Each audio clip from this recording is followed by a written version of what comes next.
Welcome to Saturday nights main event. WWE റോയിലെ ആദ്യത്തെ segment സെത്തിൻ്റെ ആയിരുന്നു. സെത്ത് റോളൻസ് മാസ്ക്മാൻ ഗ്രൂപ്പുമായിട്ടായിരുന്നു വന്നത്. അതിൻ്റെ തൊട്ട് അടുത്ത നിമിഷം ദ വിഷൻ ടീം വന്നു. സെത്തിനെ ഇടിക്കാൻ പോയി ദ വിഷൻ ടീമിനെ പറ്റിച്ച് സെത്ത് അവിടെ നിന്നും മുങ്ങി. പിന്നെ ദ വിഷൻ ടീമിനെ ഇടിക്കാനായി LA നൈറ്റ്സ് വന്നു. പിന്നെ LA നൈറ്റ്സിനെ സപ്പോർട്ട് ചെയ്യാൻ ദ യൂസോ ബ്രദേഴ്സും വന്നു. അടുത്ത് നടന്ന മാച്ചായിരുന്നു ഇന്റർകോണ്ടിനെന്റൽ ചാമ്പ്യൻഷിപ്പ് നമ്പർ 1 ഗൺടൽ മാച്ച്. ആദ്യം ഇയോ സ്കൈ ജയിച്ചു. പിന്നെ അടുത്ത വന്നത് റാഖേലായിരുന്നു. പക്ഷെ പിന്നെയും ഇലോ തന്നെ ജയിച്ചു. പിന്നെ വന്നത് ഐവി നൈലായിരുന്നു. ഐവി നൈൽ ഇലോയെ പിൻ ചെയ്തു ജയിച്ചു. പിന്നെ വന്നത് ബെയ്ലി ആയിരുന്നു. ആ മാച്ച് ബെയ്ലി ജയിച്ചു.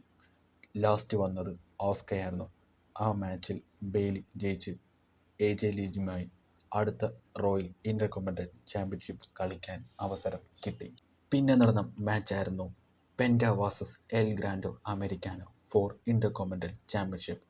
ആ മാച്ചിൽ പെൻറ്റ വിജയിച്ച് സ്റ്റിൽ ഇന്റർകോണ്ടിനെന്റൽ ചാമ്പ്യനായി.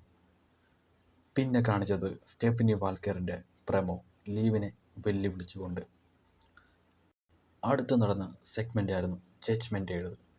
ഫിൻ ബാലർ ജഡ്ജ്മെൻ്റുമായി തെറ്റിപ്പിരിഞ്ഞു. ഇനി മുതൽ ഫിൻ ബാലർ ഒരു ഹിൽ ക്യാരക്ടറായി മാറും. പിന്നെ നടന്ന മാച്ചായിരുന്നു ഒബാഫെമി വേഴ്സസ് റൂസോ. ആ മാച്ചിൽ ഒബാഫെമി വിജയിച്ചു. ലാസ്റ്റ് നടന്ന സെഗ്മെൻ്റ് ആയിരുന്നു CM പങ്കിൻ്റെത്. റോമൻ റീൻസിനെയും ചാമ്പ്യൻഷിപ്പിനെയും പറ്റി സംസാരിച്ചു കൊണ്ടിരുന്നപ്പോൾ യൂസോ ബ്രദേഴ്സ് വന്നു. പങ്ക് പറയുന്നത് റോമൻ നിങ്ങളെ ഒരു വേസ്റ്റായിട്ടാണ് കാണുന്നത്. അവർ CM പങ്കിനോട്